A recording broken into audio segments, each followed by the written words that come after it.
안녕하세요. 안녕하세요. 여러분들과 식품위생학을 같이 공부할 김지연입니다. 그래서 여러분들 이제 뭐 식품위생학 같은 과목은 뭐 식품위생학 어려운 게 크게 없죠. 뭐 계산을 하거나 이해를 크게 요하는 과목은 또 아닌데 또 자잘하게 공부해야 될 것들이 또 되게 많은 과목이 뭐냐면 위생이에요.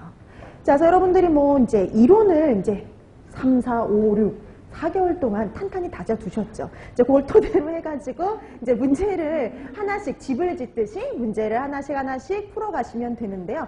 그 다음에 이제 뭐 그 이론을 완벽하게 못 해놨더라도 문제를 풀면서 다시 한번 복습을 하는 거죠. 그래서 여러분들 이론을 들을 적에는요, 복습을 그렇게 강조를 했어요. 복습을 꼭 하세요. 복습을 해서 본인 것으로 반드시 만드세요. 이렇게 그런 말을 많이 했는데요.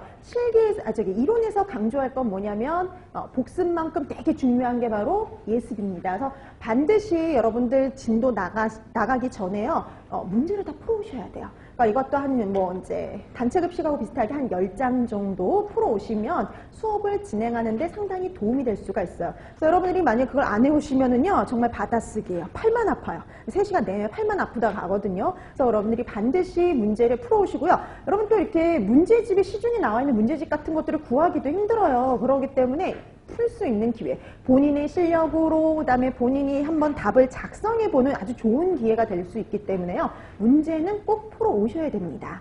자, 그럼 문제는 그래서 예습은 반드시 해오시는 것은 기본. 그 예습을 하면서 근데 예습하기 전에 문제를 풀기 전에 너무 오래됐잖아요.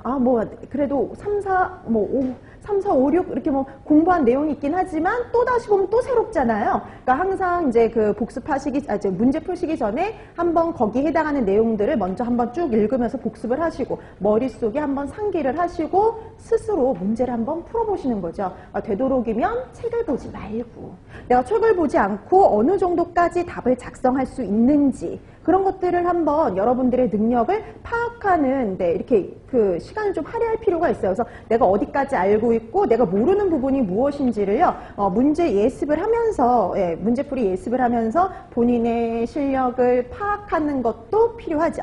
그러니까 여러분들이 본인의 실력을 파악을 해서 이제 적나라하게 드러나겠죠. 간단하게 쓰는 건 되는데 좀 길게 쓰는 건 안 된다. 이런 것들이 좀 부족하다. 그런 것들 파악하고 부족한 것들을 파악을 해서 채워 넣으면 되거든요. 아직까지는 완벽하지 않지만 이 문제풀이를 통해서 완벽하게 여러분들이 완성을 해주실 필요가 있어요. 그래서 여러분들이 요 여름 기간 동안 여러분들이 얼마나 하느냐에 따라서 또 여러분들의 실력이 확 이렇게 또 늘어날 수 있는 좋은 기회니까요. 수업을 꼭 잘 활용해 주시면 좋겠고요. 그 다음에 오늘 또 프린트물 아마 다 받으셨을 거예요. 워밍업 프린트. 동영상 강의를 듣는 분들은 학습 게시판에 올려져 있으니까 출력하셔서 사용을 하시면 됩니다. 그러니까 동영상 강의를 들으시는 분들도 워밍업 프린트는 수업 시작 전에 항상 풀어두시면 되는 건데요. 이 워밍업 프린트는 이제 항상 그날 들어갈 내용, 그날 할 내용을 미리 점검하는 거예요. 그래서 우리가 모든 내용을 솔직히 이론에서 했던 모든 내용을 다 문제로 풀어보기에는 좀 힘이 들어요.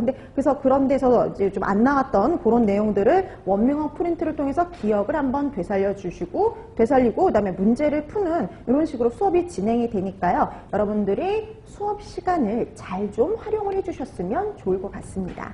그 다음에 여러분들도 뭐 식품위생이 어느 정도 나오는지는 다 알고 계시죠? 10% 정도, 그러니까 뭐 80문제 10%면 뭐 8점 이 정도인데요. 간혹 얘는 10점까지도 나온 적은 있습니다. 그러니까 6점에서 10점 사이라고 생각하시면 되는데요. 왜냐?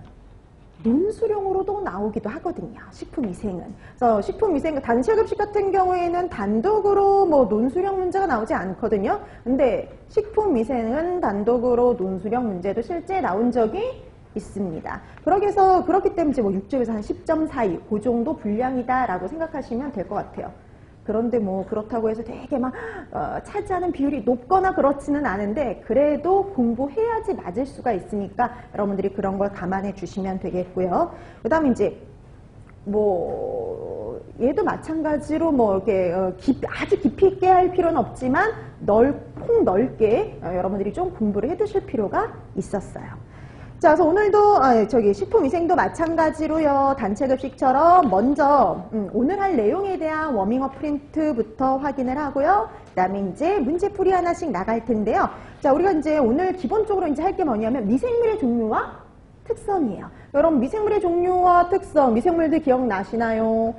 세균, 뭐 곰팡이, 효모, 바이러스 이런 것들인데요. 각각의 어떤 종류들이